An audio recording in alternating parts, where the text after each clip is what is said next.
समन्ता चक्रवालेषु अत्रा गच्छन्तु देवता सद्दम्मं मुनिराजस्स सुनन्तु सग्गमुक्खदं धम्मस्सवන කාලෝ අයං බදන්තා ධම්මස්සවන කාලෝ අයං බදන්තා ධම්මස්සවන කාලෝ අයං බදන්තා නමෝ තස්ස භගවතු අරහතු සම්මා සම්බුද්දස්ස නමෝ තස්ස භගවතු අරහතු සම්මා සම්බුද්දස්ස නමෝ තස්ස භගවතු අරහතු සම්මා සම්බුද්දස්ස.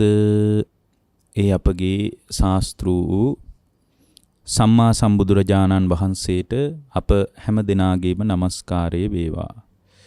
සුපින්වත්නි, ඔබ ඊටාම ශ්‍රද්ධාවෙන් බලාපොරොත්තු වන්නේ ධර්ම ශ්‍රවණය කරන්නටයි බණ අහන්නටයි.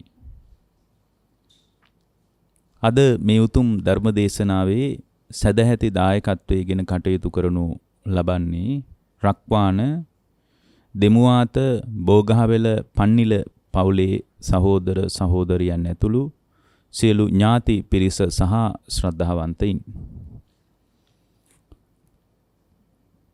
රක්වාන දෙමුවාත බෝගහවෙල පන්නිල ඒ පවුලේ පින්නතුන් ඇතුළු ඒ ඇත්තන්ගේ අරමුණු සිහි කරලා අපි දේශනාව අවසානයේ පුණ්‍යානුමෝදනා කරනවා. දැන් ධර්ම ශ්‍රවණය කරන්නට කාලය. පින්වත්නි,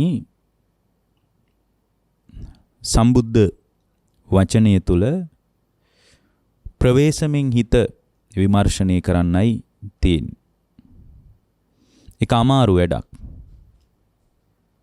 ඒක හරියට ගංගා වගේ විශාල ගඟක්, ලංකාවේ නම් මහවැලි ගඟ වගේ ලොකු ගඟක් අනිත් පැත්තට හරවනවා වගේ වැඩක්. බොහොම අමාරු වැඩක්. පහසු වැඩක් නෙමෙයි. පෙරදිගට නැමිලා තියෙන ගඟක් බටහිරට හරවන්න පුළුවන්ද? බෑ. 12 පාරක් නම් කොහොම හරි කරලා අනිත් පැත්තට කරකව ගන්න පුළුවන්. නමුත් පෙරදිගට නැමිලා තියෙන 12 පාරක් වුණත් අනිත් පැත්තට හරවන්න පුළුවන්. බෑ.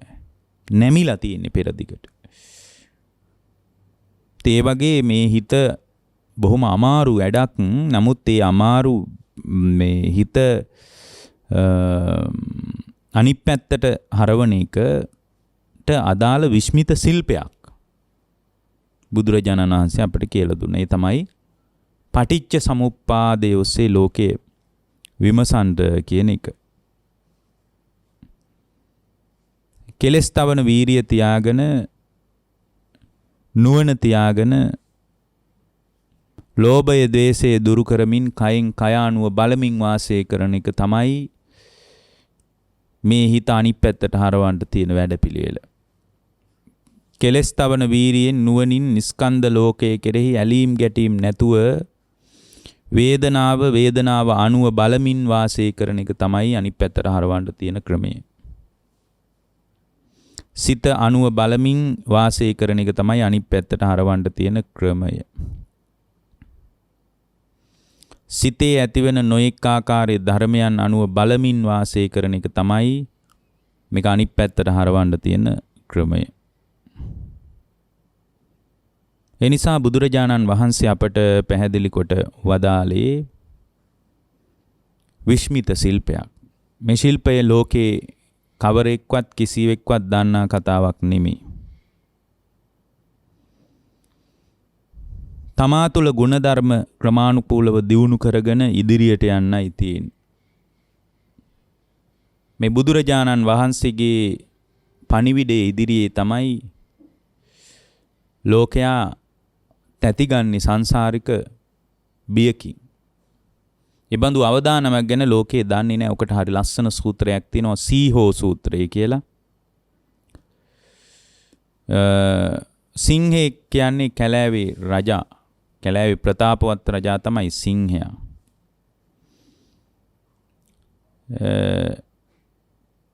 සිංහෙක් ගල් ලෙනෙන් එළියට ඇවිල්ලා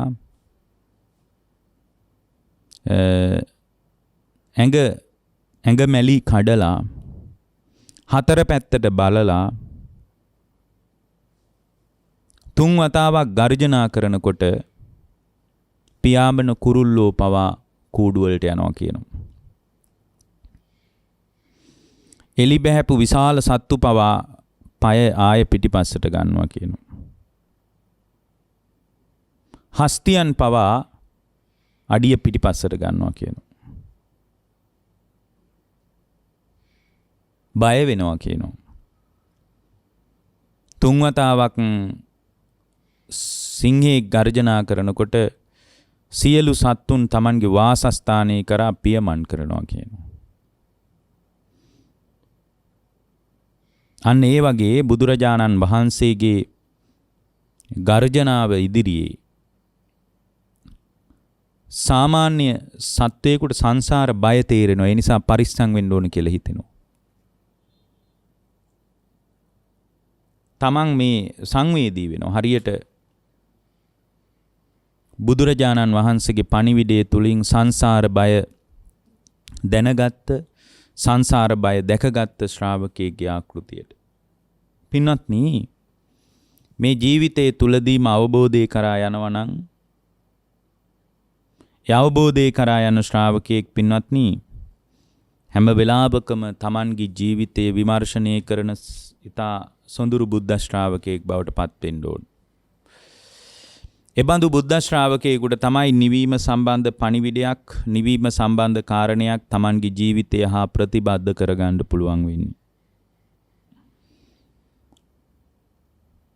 තමාව පරිස්සම් කරන එක කාටවත් කරන්න පුළුවන් කමක් නැහැ. සේදක කියලා සූත්‍රයක් තියෙනවා. සේදක කියන සූත්‍රයේ පින්වත්නි මේක තියෙන්නේ නාලන්ද වර්ගයේ සේදක සූත්‍රයේ උණගස් වලින් ක්‍රීඩා කරන මේද කතාලික කියලා කෙනෙක්. උණගස් වලින් ශිල්පයක් පෙන්වන උණගහ උඩ හිටගෙන ශරීරය සමතුලිත කරගෙන ඇඟ හොඳට බැලන්ස් කරගෙන මේද කතාලික උණගහට නැගලා උණගහ උඩ හිට ගන්නවා. එතකොට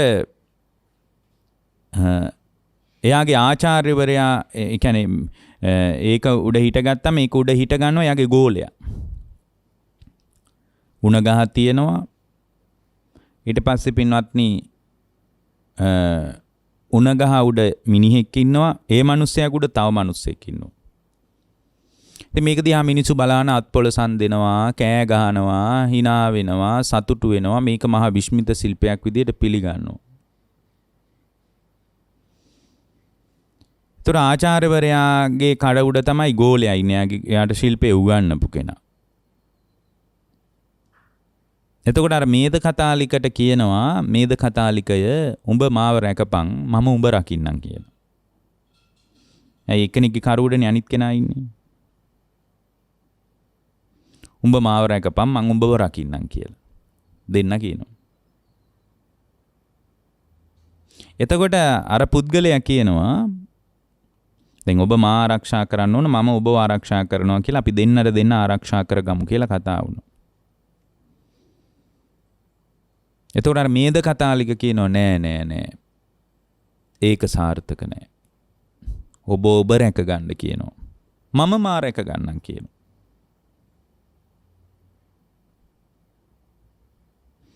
ඔබ රැක ගන්න, මම මා රැක ගන්න. එහෙනම් ඔබ රකින්න එක ඔබට පැවරෙනවා, මා රැක ගන්න එක මට පැවරෙනවා.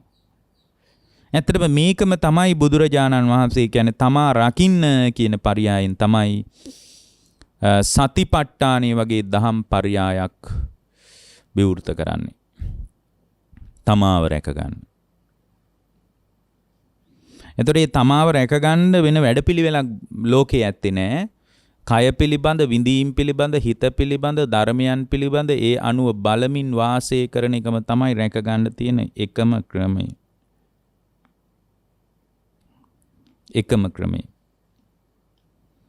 ඒක විමසන්න තියෙන්නේ අර පටිච්ච සමුප්පාදව විමර්ශනය කිරීමෙන්. ඉතින් පටිච්ච සමුප්පාදව විමර්ශනය කිරීමෙන් තමයි තේරෙන්නේ මම විසින්ම මාරක ගත යුතුයි කියලා. නැත්තම් තේරෙන්නේ. ඇයි? දෙවියෝ රකී කියලා බලාගෙන ඉන්නවා. වෙනත් කෙනෙක් මාව රකී කියලා බලාගෙන ඉන්නවා. බාහිර ලෝකයේ කෙනෙක් මාව පරිස්සම් කරයි කියලා බලාගෙන ඉන්නවා. අර උපයන්ති කියලා සූත්‍රයක් තියෙනවා. මම මේ මතක් වෙන සූත්‍ර කියන්නේ උපයන්ති සූත්‍රය. සංයුක්ත නිකායේ තියෙන්නේ. බුදුරජාණන් වහන්සේ මතක් කරන මහණෙනි මේ මහා මුහුදේ වඩදිය ගලන කාලෙට මහා ගංගාවනුත් හොඳට පිරෙනවා කියනවා. ඒ වගේම කුඩා ගංගාවනුත් හොඳට පිරෙනවා කියනවා. මහා පනස් හොඳට පිරෙනවා කියනවා. කුඩා වලවලුත් හොඳට පිරෙනවා කියනවා. ඇයි එහෙම වෙන්නේ මොකද? එහෙම වෙන්නේ මහණෙනි කවරක් නිසාවත් නෙමේ මහා මුහුද වඩදිය ගලන නිසායි.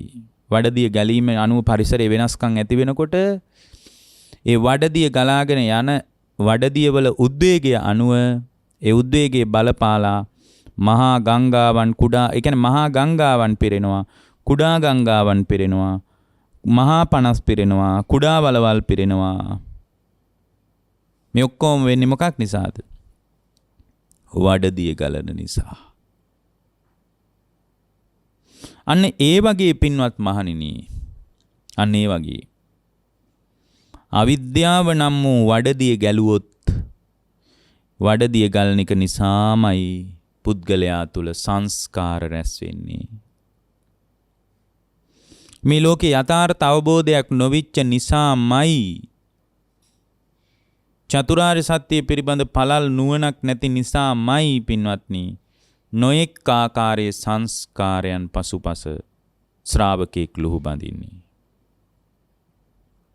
වෙන දෙයකට නෙමෙයි.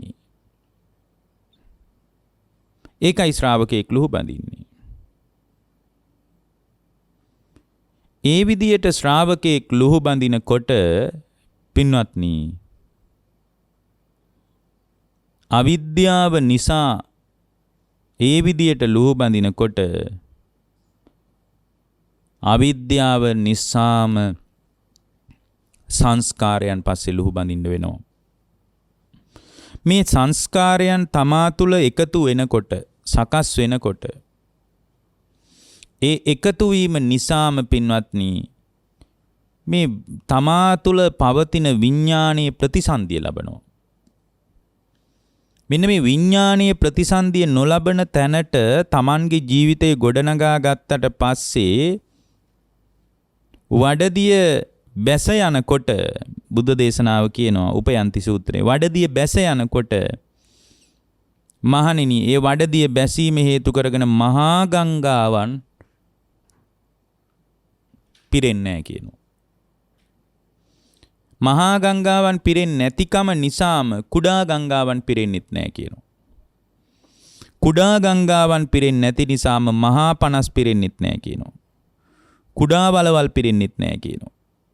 කුමක් නිසාද? කුමක් නිසාද? එකම දෙයක් නිසා. ඒ තමයි පින්වත්නි වඩදිය බැස යාම නිසා. අන්න ඒ වගේ විද්‍යාව පහළ වෙච්ච තැනක විද්‍යාව පහළ වෙච්ච නැති තැනක ඒ කියන්නේ විද්‍යාව පහළ වෙච්ච තැනක අවිද්‍යාව පහළ නොවෙච්ච තැනක දුක කියන්නේ මෙයයි දුක ඇති වෙන්නේ අවිද්‍යාව තණ්හාව පදනම් කරගෙනයි අවිද්‍යාව තණ්හාව නිරුද්ධ වුණාම දුක නිරුද්ධයි. ඒක නිරුද්ධ කරන්න තියෙන ප්‍රතිපදාව පාර ආර්ය අෂ්ටාංගික මාර්ගයයි කියන පැහැදිලි නුවණ පැහැදිලි අවබෝධය යම් ශ්‍රාවකයෙක් තුල ගොඩ නැගුණාම යම් ශ්‍රාවකයෙක් තුල පැන නැගුණාම පින්වත්නි එයා තුල තවදුරටත් සංස්කාරයන් තුල එල්ලි එල්ලි යන ගතියක් දකින්න ලැබෙන්නේ නැහැ. සංස්කාරයන් පස්සේ ලුහු බඳින ගතියක් දකින්න ලැබෙන්නේ නැහැ. සංස්කාරයන් ඔස්සේම ජීවිතේ ගලපාගත් ගතියක් දකින්න ලැබෙන්නේ නැහැ. සංස්කාරයන්ම මහා ශ්‍රේෂ්ඨ දෙයක් විදියට අපි හිතාගෙන ඒ සංස්කාරයන් පස්සේම එල්ලීගෙන සංස්කාරයන් පස්සේම ලුහු බඳින ජීවිතයක් නම් අපිට තියෙන්නේ. එබඳු ජීවිතයක් තුල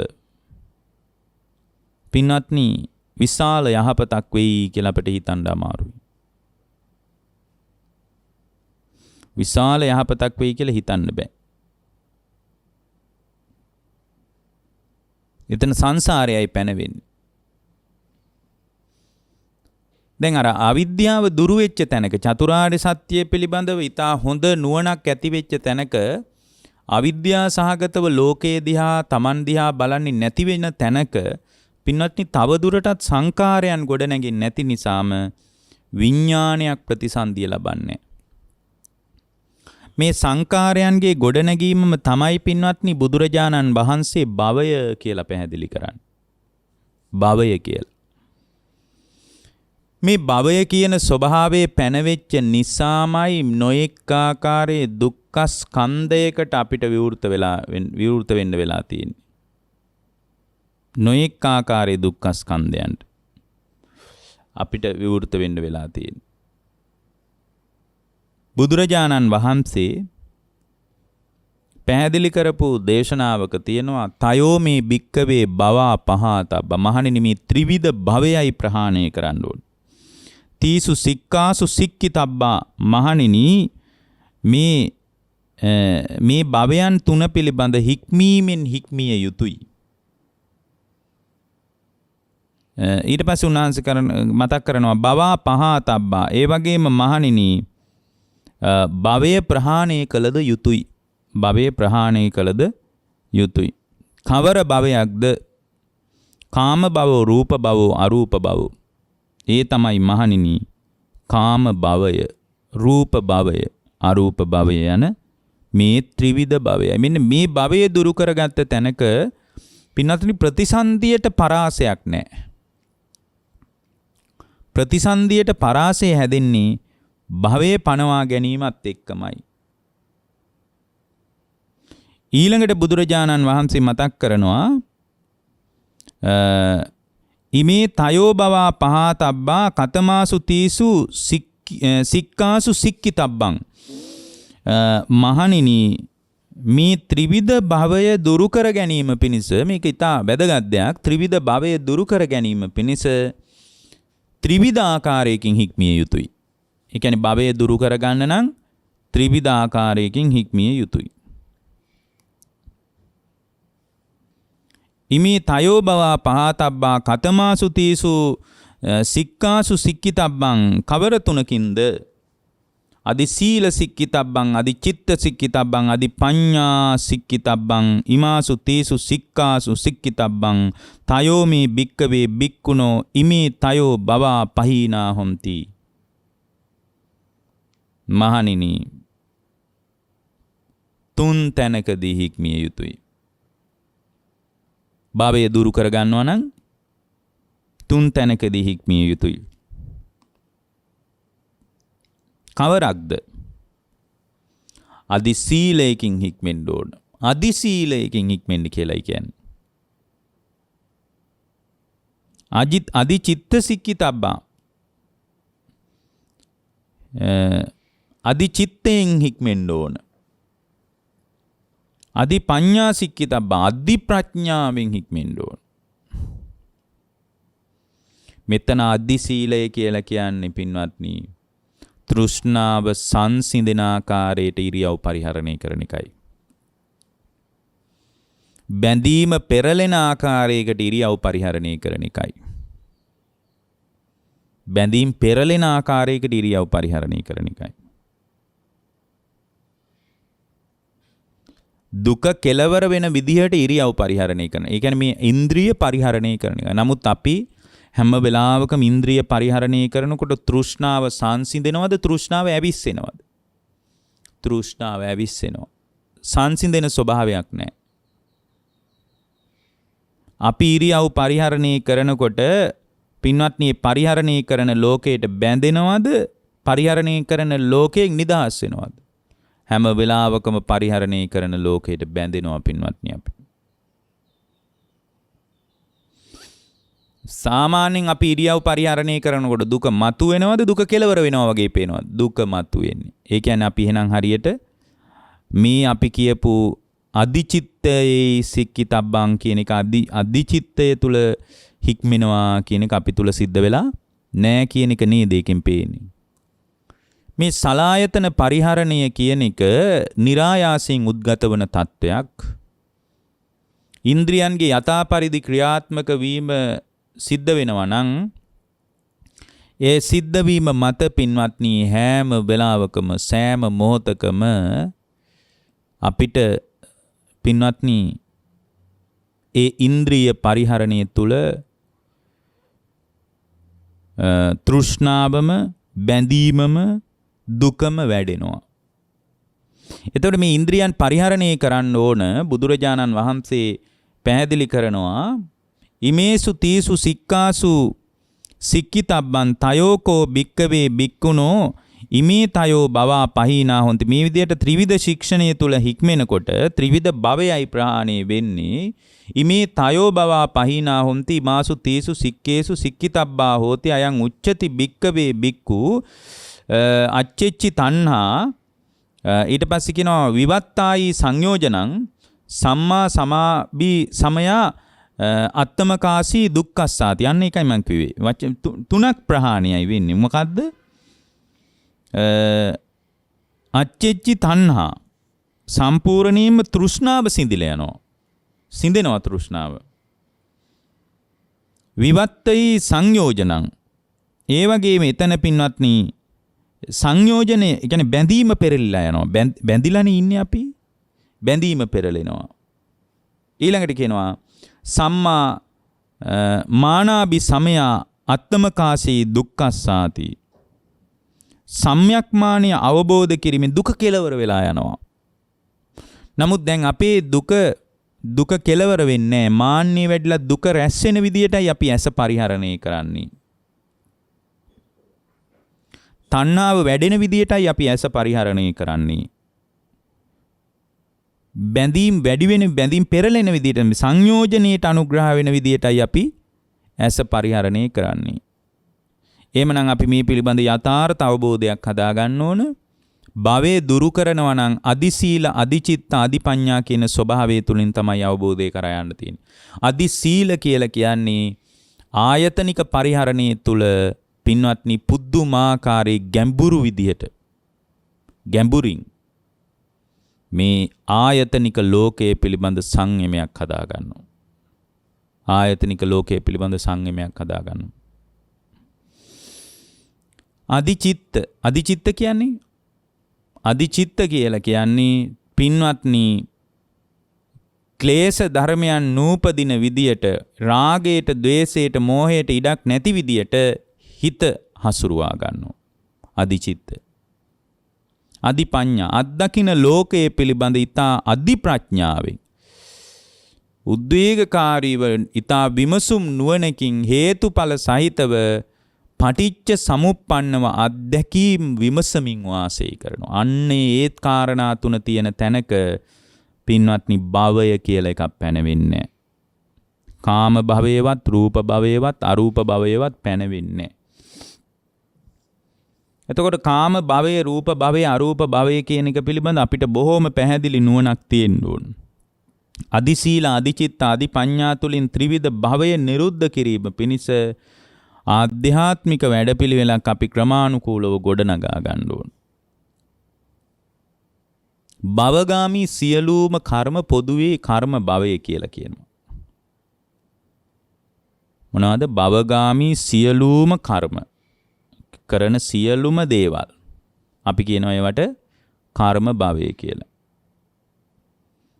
ඒ වගේම දැන් අපි ඔබට කිව්වා විඥානයේ පිහිටන්නේ භවය නිසා කියලා. හැබැයි ඔබට මතක ඇති අර උපයන්ති සූත්‍රය අපි කිව්වා මහා මොහොතේ වඩදිය ගලද්දී මහා ගංගා, කුඩා ගංගා, මහා පනස් කුඩා වලවල් පිරෙනවා. වඩදිය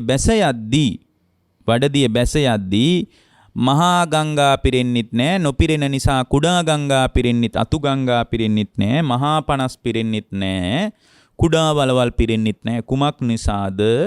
හේතුව තමයි වඩදිය බැහැගෙන යන කාලෙට. ඒකට හේතුව වඩදිය බැහැගෙන යන කාලෙට.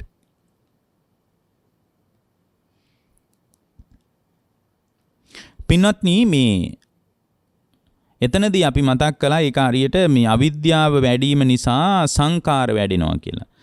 සංකාර වැඩිම නිසායි ප්‍රතිසන්දි විඥානේ පිහිටන්නේ කියලා. දැන් මෙතන අපි මේ කාරණේදී මතක් කළා මේ භවයේ නිසයි ප්‍රතිසන්දිය පිහිටන්නේ කියලා. ඇත්තටම පින්වත්නි ත්‍රිවිධ සංස්කාර කියන්නේම කර්ම භවයට.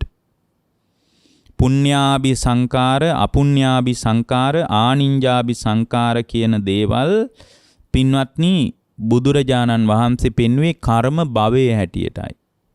එහෙනම් සංකාර කියන්නේම භවයට කියන පරියාය වචනයක්.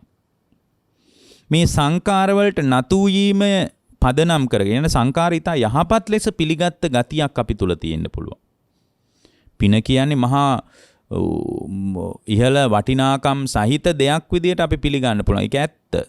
නමුත් පින විපස්සනා කරන්න කියලානේ අපි කියන්නේ. පින් නොකර ඉන්න කියලා නෙමෙයිනේ. පින් කරන ගමන් පිනද විපස්සනා කරන්න. මොකද පින බදාගෙන ඉන්න මිනිස්සෙකුත් සංසාරේටම යන්නේ පින්වත්නි. පුදුම තරම් මානසික විශ්ලේෂණයක් තියෙන්න ඕන පින්වත්නි අවබෝධය කරා යනවා නම්. එහෙම නැත්තම් මේ සංකාරයට අහු වෙලා නිවන යට යන්නේ. ධ්‍යානයට අහු වෙලා හිත යට යන්න පුළුවන්. ඒ යට යන්න නොදී අතීතේ හිටපු බුද්ධ ආදී රහත් උත්තමයන් වහන්සේලා ශ්‍රාවකයා පරිස්සම් කළා. ශ්‍රාවකයාට වැටෙන්න දුන්නේ නැහැ.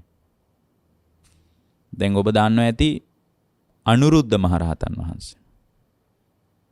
මහා පුදුමාකාර පුණ්‍ය එ르දියක් තිබ්බ කෙනෙක්. විශාල පිනක් ජීවිතේ තිබුණා. ඒකයි සුළුපටු පිනක් නෙමෙයි. ජීවිතේ වැඩිච්ච ඒ පුණ්‍ය සංස්කාරය හරි ප්‍රබලයි. ඒ පුණ්‍ය සංස්කාරයේ මත දායාද වුණු ජීවිතයක් තමයි උන්වහන්සේට තිබුණේ. පුණ්‍ය සංස්කාරයත් එක්කයි උන්වහන්සේගේ ජීවිතේ ගෙවුනේ. සංසාරේ කල්ප ලක්ෂයක් ගෞතම බුද්ධ ශාසනයේ දිවස්ලාභීන් අතර අගතැන්පත් වීම පිණිස පෙරම් පුරාගෙන ආපු උත්තමෙක්. උන්වහන්සේත් එක තැනක අමාරුවේ වැටිලා හිටියේ. මගේ මතකයේ හැටියට සාරිපුත්ත හාමුදුරන් වෙන්න ඕන. සාරිපුත්ත හාමුදුරුව ළඟට ඇවිල්ලා එක වෙලාවක කියනවා දැන් උන්වහන්සේ බලන්න හොඳට පුණ්‍ය එ르දිය තිබ්බ ධානයක් තිබ්බ කෙනෙක් නේ. දැන් යම්තන් සාරිපුත්ත හාමුදුරුවගේ මඟ පෙන්වීමක් නැති වුණා නම් එතනත් අහුවෙලා යන්නේ නැද්ද බලන්න. සාරිපුත්ත හාමුදුරුව ළඟට ඇවිල්ලා වන්දනා කරලා කියනවා එවත් සාරිපුත්තයන් වහන්සේ මට සක්වලවල් 1000ක් පේන දිවසක් තියෙනවා. කොහොම දිවසක්ද තියෙන්නේ? සක්වලවල් 1000ක් පේන දිවසක්.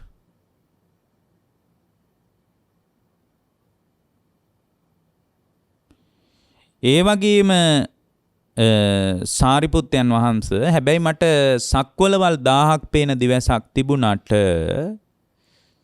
මට තවම මාර්ගඵල නම් ලැබිලා නැහැ. මට තවම මඟඵල නම් නැහැ. දැන් බලන්න එහෙනම් මෙහෙම කියනකොට අපිට තේිතෙන්නේ අනේ බලන්න මේ මාර්ගඵල නැති එක දන්නවනේ මේ උත්තරමයා කියලා අපිට හිතෙන්නේ. නමුත් ඒ ඊට වඩා ගැඹුරින් මනස විශ්ලේෂණය කරන්න ඕන. ඊට පස්සේ උන්වහන්සේ කියනවා හැබැයි සාරිපුත්තයන් වහන්සේ මම පසු බැහැලා නැහැ. මම පසු බැහැලා නැහැ. කාරණා තුනක් කිව්වා මොනවාද? මට සක්වලවල් 1000ක් පේන දිවසක් තියෙනවා. මට මාර්ගඵල නැහැ. හැබැයි මම පසු බැහැලත් නැහැ. මම පසු බැහැලත් නැහැ. දැන් මෙහෙම සාරිපුත්තයන් වහන්සේට කියනකොට සාරිපුත්තයන් වහන්සේ සතුටු වුණාද ඒකෙන් උද්දාමයටපත් වුණාද? අනේ සක්වලවල් 1000ක් පේන දිවසක් තියෙනවා නම් මොන්න තරම් 이르දි සම්පන්නද ඔබ වහන්සේ. බලන්න ඒත් කොච්චර ගුණවත්ද කියලා ඔබ වහන්සේ කියනවනේ මාර්ගඵල නැහැ කියලා. මම පසු බැහැලා නැහැ කියන්නේ වීරියක් තියෙනවනේ කියලා එහෙම කිව්වද නැහැ. බලන්න උන්වහන්සේගේ සිව් මානසික විශ්ලේෂණය. අද එහෙම උපදෙස් නැහැ අපිට. එහෙම උපදේශයක් ලබන්න මිනිස්සු කැමතිත් නැහැ. මිනිස්සු කැමති යා කියන එකට අප්පුඩි ගහනවට. සක්වලවල් 10ක් පේනවා කොහම ඒකට සාදු කියනවටයි කැමති. මාර්ගඵල නැහැ කියලා කෙනෙක් කියනකොට ඒක ගුණයක් විදියට සලකලා බලන්න කොච්චර ගුණවතෙක්ද කියලා ඒකට අනේ බලන්න ඔබ වහන්සේ කොයිතරම් ගුණවතෙක්ද කියලා කියනවා නම් තමයි ඒ කතාව කියපු කෙනා සතුටු. බලන්න සාරිපුත්ත හාමුදුරුවෝ කියන කතාව. ප්‍රිය අනුරුද්ධයන් වහන්සේ ඔබ වහන්සේට සක්වලවල් 1000ක් පේන දිවසක් තියනවා කියලා ඔබ වහන්සේ කියනවා නම් ඔබ වහන්සේට එ르දිය තියනවා තමයි, දිවස තියනවා තමයි. හැබැයි මානේ නම් අඩුවක් නැහැ. බලන්න සියුම් විශ්ලේෂණයනේ. මානේ නම් අඩුවක් නැහැ. ඔබ වහන්සේ සක්වලවල් 1000ක් පේන දිවසක් තියනවා කියලා කියන එකෙන්ම පේනවා මානේ තියනවා හිත. ඒ වගේම ඔබ වහන්සේ මාර්ගඵල නැහැ කියලා කියන එකෙන් තේරෙනවා ඔබ වහන්සේට කුක්කුච්චේ තියනවා කියලා. බලන්න නීවරණ විශ්ලේෂණී මනස තුල. ඒ වගේම ඔබ වහන්සේ අනිත් පැත්තට කියනවා මම පසු බෑලා නැහැ කියලා. උද්දච්චයක් තියෙනවා. පරිස්සම් වෙන්න කිව්වා. සියුම්ම මනස විශ්ලේෂණය කරලා ලබා දුන්න ඉතා ප්‍රශස්ත උපදේශයක්. අන්න ඒකයි මම කිව්වේ මේ ත්‍රිවිධ සංකාර, ඒ කියන්නේ සංස්කාරය ඔබව යට කරන්න පුළුවන්. අකුසලෙම නෙමෙයි. පින දිහානේ වගේ සංස්කාරයන් විසින් ඔබව යට කරන්න පුළුවන්. මේක තමාගේ ජීවිතය තුලින් විමර්ශනය කරන්න. පිනකට ලැබෙන අග්‍ර ප්‍රතිලාභයේ කවරක්ද කියලා තමන්ගෙන් විමසන්න. ඇයි තමන් මේ විදියට පිනක් කරලා මේ විදියට පිනක් කිරීමේ ඉලක්කය මොකක්ද කියලා තමන්ගෙන් විමසන්න. එතකොට තමන්ගේ හෘද සාක්ෂිය අවංකව කිව්වොත් සුගතිය යන්න බලාගෙන, ආයුෂ ලැබේවා කියලා හිතාගෙන, ධනෙ ලැබේවා කියලා හිතාගෙන, වර්ණේ ලැබේවා කියලා හිතාගෙන, සැපේ ලැබේවා කියලා හිතාගෙන නම්, එහෙම හිතාගෙන නම් පින්වත්නි, එබ්බඳු කල්පනාවක් නම් ඔබට තියෙන්නේ. ඔබ ආයෙත් ධර්මයේ පැත්තෙන් හැරිලා විමසන්න ඕන. මොකද ගෞතම බුද්ධ ශාසනයත් ලැබිලා ආයුෂ ප්‍රාර්ථනා කර කර ඉන්නවා නම්, වර්ණයේ සැපේ බලයම ප්‍රාර්ථනා කර කර ඉන්නවා නම්, පින්වත්නි, මේ දුක නිමා කර ගැනීමේ කතාන්දරය පිළිබඳ දායාද වෙන්න බෑ. ඇත්තටම ත්‍රිවිධ සංස්කාරයටමයි කර්ම භවය කියලා කියන්නේ. තවත් ගැඹුරින් කිව්වම අපි ওই භවය ගැන කියලා තියෙනවානේ. භවය කියන්නේ දැකපු දේ ඇති බවට මනසේ හැප්පෙන ගතිය. දැකපු දේවල්, අහපු දේවල්, දැනුණු දේවල්, හිතුණු දේවල් ඇති බවට, අහපු දැකපු දැනුණු හිතුණු දේවල් ඇති බවට මනසේ හැප්පෙන ගතියටම තමයි පින්වත්නි භවය කියලා කියන්නේ. ඒ දැකපු දේ පදනම් කරගෙන, අහපු දේ පදනම් කරගෙන, දැනිච්ච දේ පදනම් කරගෙනම තමයි සංස්කාරයන් තව දුරටත් ගොඩ නැගෙන්නේ. එතකොට ඇති බවට මේ සම්පූර්ණ මනසේ හැප්පෙන ගතිය තුල නිකම්ම මනසේ හැප්පෙනව නෙමෙයි පින්වත්නි. කෙලෙස් මිශ්‍රව ඇතිවන මතකයක් විදියට තමයි මනසේ හැප්පෙන්නේ. මම මේ කියන ඒවා තේරුම් ගන්න. කෙලෙස් මිශ්‍ර වෙච්ච දැන් අර ඇති බවට මනසේ හැප්පෙන ගතිය තමයි පින්වත්නි භවය කියලා කියන්නේ. නමුත් ඒ ඇති බවට මනසේ හැප්පෙන එක නිකම්ම හැප්පෙනව නෙමෙයි. කෙලෙස් එක්ක මිශ්‍ර වෙලායි ඇති බවට මනසේ හැප්පෙන්නේ. අන්න ඒකයි යවුල. ඒකයි අදි සීල, අදි චිත්ත, අදි පඤ්ඤා කියන ක්‍රම තුنين තමයි භවය නිරුද්ධ කරන්න තියෙන්නේ කියලා අර මුලින් කියාපු පාඩේ, මුලින් කියාපු දේශනේ තියෙන්නේ. එතකොට මේකේ තියෙනවා පින්වත්නි චේතනා භවය කියලා එක පැත්තක්. චේතනා භවය. මොකද්ද චේතනා භවය කියන්නේ? චේතනා භවය කියලා කියන්නේ මේ චේතනා භවය තමයි සිතේ ඇති බවට මනසේ හැප්පෙනවා කියන කාරණේ. මේ ලෝකේ අහපු දැකපු දැනුණු හිතුණු දේවල් ඇති බවට මනසේ හැප්පෙනවා කියන එක තමයි චේතනා භවය කියලා කියන්නේ. ඊට පස්සේ පින්වත්නි තව එකක් තියෙනවා උත්පත්ති භවය සහ කර්ම භවය කියලා. හැම වෙලාවකම කර්ම භවය තියෙන්නේ උත්පත්ති භවයට. ඔන්න ওই වචන දෙක හොඳට ලියා ගන්න ඕන. හැම වෙලාවකම කර්ම භවයේ තියෙන උත්පත්ති භවයට. එතකොට මේ සම්පූර්ණයෙන්ම පින්වත්නි අපේ ජීවිතය තුළ අපේ ආධ්‍යාත්මයේ තුල කර්ම භවයේ සහ උත්පත්ති භවයේ කියන දෙකෙන් නිදහස් වෙච්ච වෙලාවක් නැහැ. කර්ම භවයේ හැම වෙලාවකම උත්පත්ති භවය හදලා දෙනවා. උත්පත්ති භවය ආය කර්ම භවය හදලා දෙනවා. භව වටේක අපි අහුවෙලා භව වටේක හිර වෙලා ඉන්නවා පින්වත්නි. භව වටේක හිර වෙලා ඉන්නවා. මේ මනස තුල ඇති බවට හැප්පෙන ගතිය නිසාම පින්වත්නි හැම වෙලාවකම උත්පත්ති භවයේ කියන එකක් පැනවෙනවා. උත්පත්ති භවය කියලා කියන්නේ විපාක සිත් වලට. විපාක සිත් කියලා අපි කතා අන්න ඒවට කියන උත්පත්ති භවය කියලා. දැන් උදාහරණයක් විදියට පින්වත්නි රූප දකින මට්ටම තියෙන්නේ. රූප දකින මට්ටම. රූප ඇහෙන මට්ටම තියෙන්නේ. ශබ්ද ඇහෙන මට්ටම තියෙන්නේ. ගඳ සුවඳ දැනෙන මට්ටම තියෙන්නේ. දිවට රස දැනෙන මට්ටම, කයට පහස දැනෙන මට්ටම. මෙන්න මේ පින්වත්නි රූප දකින දැනුණු ඇහුණු මට්ටම තුල පින්වත්නි අර රූප දකින මට්ටම තුල උත්පත්ති භවය තියෙනවා. උත්පත්ති භවය. එතකොට කර්ම භවය අපි ඉස්සෙල්ලා කිව්ව කතාවක් කර්ම භවය හැම වෙලාවකම උත්පත්ති භවයට තල්ලුව දෙනවා. උත්පත්ති භවයෙන් ආය කර්ම භවය හදනවා. ඒක මේ වගේ. රූපයක් ඇත කියලා මනසේ හැප්පෙනවා. රූපයක් එළියේ රූපයක් මගේ දුව ඉන්නවා. මගේ පුතා ඉන්නවා. මගේ අම්මා ඉන්නවා. මගේ තාත්තා ඉන්නවා කියලා ඇති බවට මනසේ හැප්පෙනවා ගතියක්. ඇති බවට මනසේ හැප්පෙනවා ගතියක්. ඒකට අපි කියනවා කර්ම භවය කියලා. ඒකට මොකද්ද කියන්නේ? කර්ම භවය. ඉන්නවා කියලා මනසේ හැප්පෙනවා. හැබැයි ඉන්නවා කියලා නිකම්මත් මනසේ හැප්පෙනවා නෙමෙයි. කෙලෙස් මිශ්‍රිත මතකයක් තියෙන්නේ. හරිම රාගානුසය මිශ්‍ර වෙච්ච මතකයක් ඒක. දරුවා කෙරෙහි මනාප භාවයක්, කැමැත්තක්, ඡන්දයක්, රාගයක්, නන්දියක් සහිතවයි ඇති බවට මනසේ හැප්පෙන්නේ.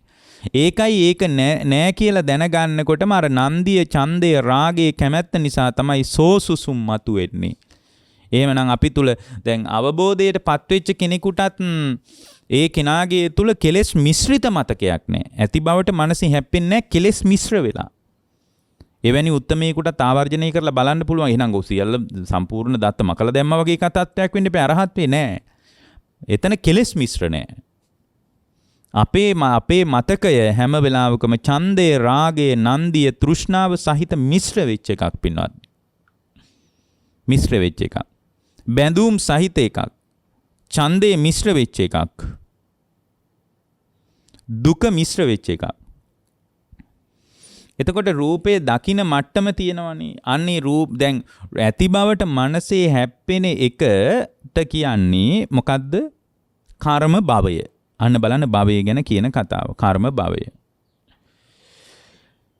මගේ දුව ඉන්නවා, මගේ පුතා ඉන්නවා කියලා මනසේ කෙලෙස් මිශ්‍රිත මතකයක් තියෙනවා. මගේ අම්මා ඉන්නවා, මගේ තාත්තා ඉන්නවා, මගේ කාර් එක තියෙනවා, මගේ ගෙදර තියෙනවා. එහෙනම් මිනිස්සු කතා කරන්නේ. ඒ ඇයි කෙලෙස් මිශ්‍රිත මතකයක් තියෙනවා. ඒ අන්නේ ඇති බවට මනසේ සේයාවක් පවතිනවනේ මතකයක්.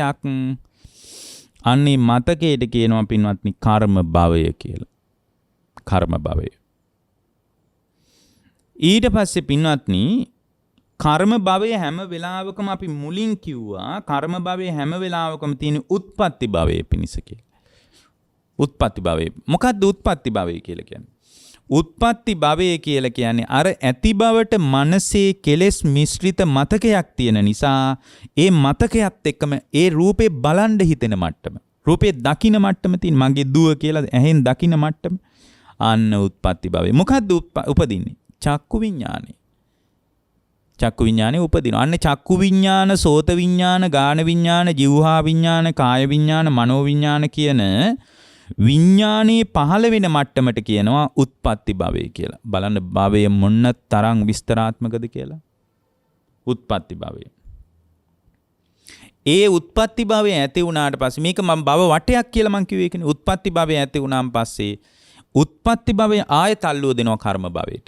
කර්ම භවය ආයෙත් අල්ලුව දෙනවා උත්පත්ති භවයට. මෙහෙම දැන් උත්පත්ති භවයේ දැන් මගේ දුව ඉන්නවා, මගේ පුතා ඉන්නවා කියලා මතකයේ කෙලෙස් මිශ්‍රිත මතකයක් තියෙනවනේ. ඒ කෙලෙස් මිශ්‍රිත මතකයත් එක්ක දුවව බලන් හිතෙනවා. එතකොට දුව දකින්න මට්ටම, පුතා දකින්න මට්ටම, දරුවව දකින්න මට්ටම තියෙන අන්න උත්පත්ති භවයේ. කර්ම භවයෙන් උත්පත්ති භවයේ පැන වුණා. උත්පත්ති භවයේ පැන වුණාට පස්සේ ඒ උත්පත්ති භවයේ පැන වෙච්ච තැනක පින්වත්නි ආයෙත් රූපේ දකින්න මට්ටම චක්කු විඥානේ පහළ වෙන මට්ටමෙම උත්පත්ති භවයේ ඇති වුණාම දැකපු දේ දැන් මේ වෙලාවේ චක්කු විඥානේ පහළ වීමෙන් දැකපු දේ ඇති බවට ආයෙ කෙලෙස් මිශ්‍රිත මතකයක් රැඳෙනවා. ඕන්නෝක අයින් කරලා දාන එක තමයි භව නිරෝධය කියන්නේ. දැකපු දේ ආයෙ ඇති බවට මනසේ හැප්පෙනවා. අහපු දේ ඇති බවට ආයෙ මනසේ හැප්පෙනවා. අහපු දේ තියෙනවා කියලා ආයෙ මනසේ හැප්පෙනවා. අන්න එතකොට ආයෙත් කර්ම භවය. ආයෙ කර්ම භවය ඇතුණාම ඒ ඇති බවට තියෙන දේ ලෝකයට ගිහින් බලන්න හිතෙනවා. ආයෙත් චක්කු විඥාන, සෝත විඥාන ආදී විඥානස්කන්ධයන් පහළ වෙනවා. ඒ පහළ වෙනකොට ආයෙත් උත්පත්ති භවය. උත්පත්ති භවය එහෙමනම් නිවන් දකින්න තාකල්, නිවන් දකින්න තාකල් ශ්‍රාවකයා භවයේ ඉන්නේ. භවයෙන් නිදහස් වෙන්නේ අර දිත්තේ දිට්ඨ මත්තම් භවිස්සති. දැක්ක තැන අතහැරිලා යනවා, ආයෙ උත්පත්ති භවයක් පනව ගන්නෑ. සුතේ සුත මත්තම් භවිස්සති. අහපු දේ අහපු තැනම අතහැරිලා යනවා, ආයෙ භවයක් පනව ගන්නෑ. දැනුණු දේ දැනුණු තැන අත්හැරලා දානවා. මුතේ මුත මත්තම් භවිස්සති. ආයෙ උත්පත්ති භවයක් පනව ගන්නෑ. විඥානේ විඥාන මත්තම් භවිස්සති. සිතුණු දේ හිතුණු තැනම අතහැරලා දානවා.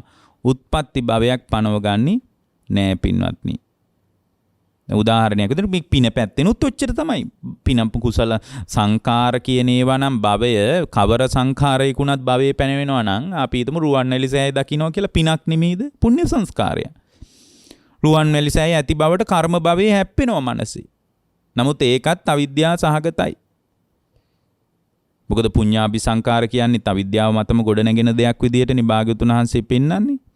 ඊට පස්සේ රුවන්වැලිසෑය වඳින්න හිතෙනවා. රුවන්වැලිසෑය දැක ගන්න මට්ටමෙට එනවා. අනේ දැක ගන්න තියෙනවා නම් කියලා රුවන්වැලිසෑය දැක ගන්නවා. චක්කු විඥානේ අන්න උත්පත්ති භවයෙන් ආයේ මේ කර්ම භවයෙන් උත්පත්ති භවය. රුවන්වැලිසෑය මෙබඳු ආකාරයකින් ඇති බවට ආයේ මනසේ හැප්පෙනවා. අන්න ආයෙත් කර්ම භවය.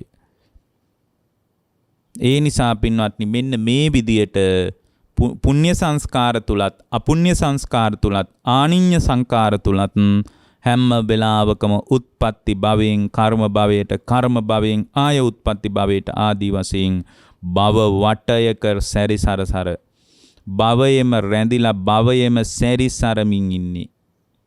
මෙන්න මේ භවය නොතේරෙන්නේ පින්වත්නි අපිට මේ පවතින தત્ත්වයේ පිළිබඳ අවිද්‍යාවෙන් වැහිලා ඉන්න නිසා. එතකොට පින්වත්නි ජාතිය කියන එකටත් භවය කියලා කතා කරනවා. ඒ කියන්නේ භවයේ ගොඩාක් පැති තියෙනවනේ. භවයේ විවිධ පැති තියෙනවා. කර්ම භවයේ, චේතනා භවයේ කියලා දෙපැත්තෙන් කතා කරගන්නත් පුළුවන්. පින්වත්නි ලෝක සත්වයා, සාංශාරික සත්වයා භවයෙන් තොර වෙලාවක් නැහැ කොතනකවත්. භවයෙන් තොර වෙලාවක් නැහැ පින්වත්නි. හැම වෙලාවකම භවය. මතකයට නගා ගන්න පුළුවන් දේවල් ගොඩාක් මතකයට එන්නේ කර්ම භවය නිසා. ඒවා නැවත ලෝකෙට ගිහින් බලන්න හිතෙන්නේ. ඒ කියන්නේ චක්කු විඥාන, සෝත විඥාන, ගාන විඥාන ආදී විඥානස්කන්ධයේ උපදින මට්ටම තුල උත්පත්ති භවයේ පැනවෙනවා. ඒ නිසා මේක භවය කියනකොට ප්‍රතිසන්දි වශයෙන්ුත් අපි කතා කරගන්න ඕන ක්ෂණයක් ගානේ එක්ෂණිකව සිද්ධ වෙන ක්‍රියාවලියක් හැටියටත් අපි තේරුම් ගන්න ඕන. එක්ෂණිකව. මේ එක්ෂණිකව තමයි කර්ම භවයෙන් උත්පත්ති භවයට. හැබැයි ප්‍රතිසන්දි වශයෙන්ුත් මේක සිද්ධ වෙනවා. කාම ලෝකයට අදාළ විපාක පිණිස කර්ම හැදෙන එක කාම භවයේ. ඊට අනුව පින්වත්නි ප්‍රතිසන්දිය ලබනවා. රූප ලෝකයට අදාළ විදියට විපාක පිණිස කර්ම හැදිලා නම් රූප ලෝකයේ උපදිනවා. අන්න උත්පත්ති භවය. ප්‍රතිසන්දි වශයෙන්. අර ඉස්සෙල්ලා කතා කළ එක්ෂණික වශයෙන් ඉන්නේ. එක්ෂණික වශයෙන් ඉස්සල්ලා කතා කරේ. පින්වත්නි මේ විදියට ගත්තට පස්සේ උත්පත්ති භවය දෙපැත්තකින් කතා කරගන්න ඕන. මොකද්ද? එක්ෂණිකව සහ ප්‍රතිසන්දි වශයෙන්. ප්‍රතිසන්දි වශයෙන් ලබන එක තමයි කාම භව, රූප භව, අරූප භව කියලා කියන්නේ. කාම භවයේ, රූප භවයේ, අරූප භවයේ කියලා කියන්නේ එක්ෂණිකව සිද්ධ වෙන කාරණේ නෙමෙයි, ප්‍රතිසන්දි වශයෙන් සිද්ධ වෙන කාරණේ. කාම ලෝකේ විපාක පිණිස කර්ම හැදෙන එක කාම භවයේ, ඊට අනුව ජාතිය පහළ වෙනවා. රූප ලෝකයට අදාළ විපාක පිණිස කර්ම හැදෙන එක රූප භවයේ, ඊට අනුව ජාතිය පහළ වෙනවා. අරූප ලෝකයට අදාළ විපාක පිණිස කර්ම හැදෙන එක අරූප භවය, ඒකට අනුව ජාතිය පහළ වෙනවා. උත්පත්ති භවයෙන් කර්ම භවයට, කර්ම භවයෙන් නැවත උත්පත්ති භවයට එක්ෂණිකවත් ප්‍රතිසන්දි වශයෙන් සිද්ධ වෙනවා. මේ තුල පංචස්කන්ධ ධර්මයක්මයි හටගන්නේ. පංචස්කන්ධ ධර්මයක්මයි නිරුද්ධ වෙන්නේ. විපාක ස්කන්ධයන් ටිකක්මයි ජාතියේදී හම්බ වෙන්නේ. විපාක ස්කන්ධයට හේතුව රැස් කරපු ස්කන්ධයන්මයි කියලා කර්ම භවය තුල පංචස්කන්ධේ ක්‍රියාත්මක වෙනවා. උත්පත්ති භවය තුලත් නැවත විපාක ස්කන්ධයන් ටිකක්ම පහළ වෙනවා කියලා මේ විදියට පින්වත්නි ස්කන්ධයන්ගේ ක්‍රියාවලිය දකිනකොට භවය ගැන යථාභූත ඥානයක් උපදිලා විරාගයේ මතුවෙලා නිරෝධයම දැකලා සම්පූර්ණයෙන්ම භවයෙන් නිදහස් වෙන්න පුළුවන්. එහෙනම් මේක එකක් මතක තියාගන්න. උත්පත්ති භවයේ, කර්ම භවයේ කියන එක එක්ෂණිකවත් තේරුම් ගන්න ඕන, ප්‍රතිසන්දි වශයෙන්ුත් තේරුම් ගන්න ඕන. තව විදිහකින් කිව්වොත් දැන් උත්පත්ති භවයේ, කර්ම භවයේ තමත් තේරෙන්නේ කිව්වොත් මතක තියාගන්නවා ගොඩක් අහන දකින්න දැනෙන හිතෙන දේවල් මතක තියාගෙන හොයනවා. අන්න උත්පත්ති භවයේ. මතක තියා ගැනීම කර්ම භවය. මතක තියා අහපු දැක්ක දැනුණු හිතුණු දේවල් ආයේ ලෝකෙට ගිහින් හොයනකොට උත්පත්ති භවය. ඒතර උත්පත්ති භවයෙන් ආයේ කර්ම භවයට යන අර හොයපු දේ හම්බ වෙනවා. හම්බ වෙච්ච දේ ඇති බවට ආයේ මනසේ හැප්පෙනවා. අන්න ඕක තමයි. මේක පින්වත්නි ඇස හරහා විතරද සිද්ධ වෙන්නේ නැහැ. ඇස හරහාද, කන හරහාද, නාසය හරහාද, දිව හරහාද, කය හරහාද, මනස හරහාද මේක තමයි සිද්ධ වෙන්නේ පින්වත්නි. මේක තමයි සිද්ධ වෙන්නේ. ඒ නිසා මේ විදියට බලනකොට, ගැඹුරින් බලනකොට තණ්හාව කියලා ලෝකයට තණ්හා කරපු දෙයක් නැහැ. ඇති බවට මනසේ හැප්පෙච්ච නිසා ඒක ඒ ඇති වෙච්ච දේ කෙරෙහි ඒ ඇති බවට මනසේ හැප්පෙන ගැඹුරින් බලනකොට ඒකට අපි මොකද්ද කියන්නේ? ඒකට කියන්නේ කර්ම භවය කියලා. ඒ කර්ම භවයටයි අපි තණ්හා කරන්නේ. ඒ කර්ම භවයට තණ්හා කරන හැම වෙලාවකම උත්පත්ති භවය කියලා එකක් පැනවෙනවා. එහෙමනම් ලෝකේ ආයතන 6 හරහා අත්දකින රූපයටවත්, ශබ්දයටවත්, ගන්ධයටවත්, රසයටවත්, පහසටවත් නෙමෙයි අපි තුල තණ්හාව ඇති වෙන්නේ. අපි තණ්හා කරන්නේ කවරකටද? අපි තණ්හා කරන්නේ භවයටමයි. භවය තුලත් සිද්ධ වෙන ස්කන්ධ ධර්මයක් පහළ වීමක්, ස්කන්ධයන් විපාක ස්කන්ධයන් ටිකක් මුණ ගැහිීමක් නම් අවසානයේ තේරුම් ගන්න තණ්හා කරලා තියෙන ස්කන්ධයන් ටිකටමයි කියලා. ආයතන 6 හරහා භවයේ පැනවෙන විදිය තේරුම් ගන්න. භවය කියන්නේ දුකට කියන පర్యాయ වචනයක් කියලා එතකොට තේරෙයි. මොකද භවය තියෙන තාක්කල් දුක විඳින්න වෙනවා. එතකොට අරමුණු දැඩිව ගැනීමට අපි කියන උපාදානය කියලා. අරමුණු දැඩිව ගන්නවා. එතකොට ඒ අරමුණු දැඩිව ගැනීම නිසා අර කෙලෙස් මිශ්‍රිත මතකයක් තියෙනවා කිව්වා. අරමුණු දැඩිව ගැනීම නිසා ඒක මතක තියාගන්නවා. මතක තියාගෙන ආයි ලෝකෙට ගිහින් හොයන්න පටන් ගන්නවා. එහෙමනම් අරමුණු දැඩිව ගැනීම නිසාමයි භවය පැනවෙන්නේ. හරිනේ පටිච්ච සමුප්පාදයට අනුව. උපාදාන පත්‍යා භවෝ. ඉතින් භවයේ තව පැත්තක් තියෙනවා. ඒකෝකාරික භවය, චතුෝකාරික භවය, පංචෝකාරික භවය. ස්කන්ධයන් 5ක් පවතින තැන් අපි පංචෝකාරික භවයේ ඉන්නේ. එක ස්කන්ධයක් පවතින තැන් ඒකෝකාරික භවය. ස්කන්ධයන් 4ක් පවතින තැන් චතුෝකාර භවය කියලා මේ ප්‍රතිසන්දි වශයෙන් භවයේ පිහිටන තැන් ගැන ධර්මයේ කතා කරනවා. ඇති බවට සිහි කරගන්න ගොඩාක් දේවල් පුළුවන් නේද ඔබට මේ වෙලාවේ? ගෙදර තියෙනවා, පුටු තියෙනවා, ඇඳ මේස තියෙනවා, අම්මා ඉන්නවා, තාත්තා ඉන්නවා. මේ ඔක්කොම ඇති වෙන්නේ භවයේ තුල ඉන්න නිසා. ඊට පස්සේ ඉතින් දැඩිව අල්ලගෙන තමයි කෙලෙස් මිශ්‍රිතව තමයි ඇති බවට අපේ පරිකල්පනයන් ඇති වෙන්නේ. ඊට අනුවයි ලෝකෙට ගිහින් හොයන්නේ. හොයන දේ තියනවා කියලා ආයේ මනසේ රැඳෙනවා, හැප්පෙනවා, මතකයේ තුල පවතිනවා පින්වත්නි. චිත්ත පරම්පරාවක් නොසිඳී පවතින්නේම භවයේ නිසයි. භවයේ ඇති වෙන්නේ උපාදානයේ නිසයි. අරමුණු දැඩිව ගැනීම ගත්ත තැනක තමයි ඇති දේවල් හොයන ගතියයි ඔක්කොම ඇති වෙන්නේ. අරමුණු දැඩිව ගන්නේ නැති තැනක සුතේ සුතමත්තම් භවිස්සති, දැක්ක තැනම අතහැරෙන තැනට හිත හැදෙනවා. අහපු තැනම අහපු දේ එතනම අතහැරෙන මට්ටමට හිත හැදෙනවා. ඒ බඳු තැනකට හිත හදා ගන්නයි තියෙන්නේ. ඒ බඳු සිතක් ගොඩනගා ගැනීමටයි බුද්ධ දේශනාව ඔබට අනුශාසනා කරන්නේ. ඔබ හැම දිනාටම භව නිරෝධයේ පිණිසම මේ දේශනාව උපකාර වේවා. අද ධර්ම දේශනාවේ දායකත්වයේ ගැන කටයුතු කරන්නේ රක්වාන දෙමුවාත බෝගහවෙල පන්නිල පවුලේ සහෝදර සහෝදරයන් ඇතුළු සියලු දෙනාම. ඒ අත්ව හැමෝටම අපි ආශිර්වාද කරනවා නිදුක් භව, නිරෝගී භාවය, සුවපත් භාවය, දීර්ඝායුෂ සම්පන්නිය, කායික මානසික යහපත සැලසේවා කියලා. ඒ ඇත්තන්ගේ ජීවිතවලට ධර්මයේ පිහිට පිළිසරණ යහපත අභිවෘද්ධිය සිත සාන්තියම සැලසේවා කියලා අපි ආශිර්වාද කරනවා.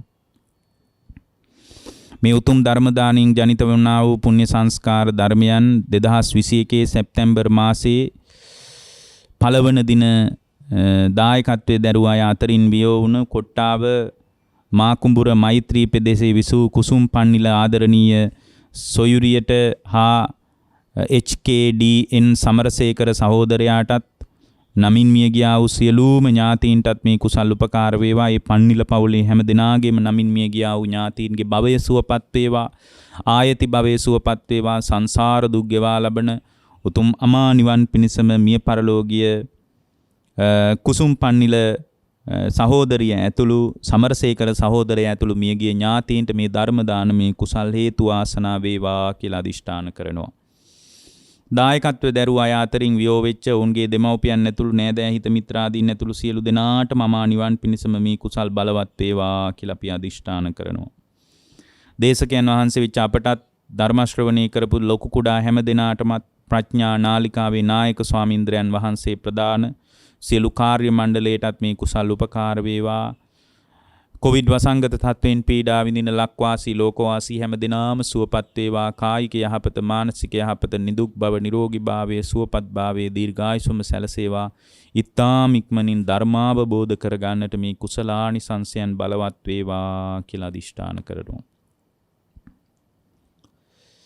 ඒත් එක්කම සතරවරන් රජදරුවන් සක්දෙවිඳුන් ප්‍රදාන සියලු දිව්‍ය රාජ මණ්ඩලවලටත් බ්‍රහ්ම රාජ මණ්ඩලවලටත් අවීචියේ පටන් බවාග්‍රේ දක්වා විහිදී පැතිරී පවතින පෙනෙන නොපෙනෙන හැම දිනාටමත් මේ කුසල් උපකාර වේවා. සංසාර ගමනේ කෙලවර අමා නිවන් පිණිසම දේශනාමේ කුසල් හේතු වේවා කියන අදිෂ්ඨානයත් ඇතුව අපි ධර්මානුශාසනාව නිමා කරනවා.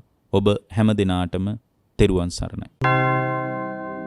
मोहक्षयो निब्बानम्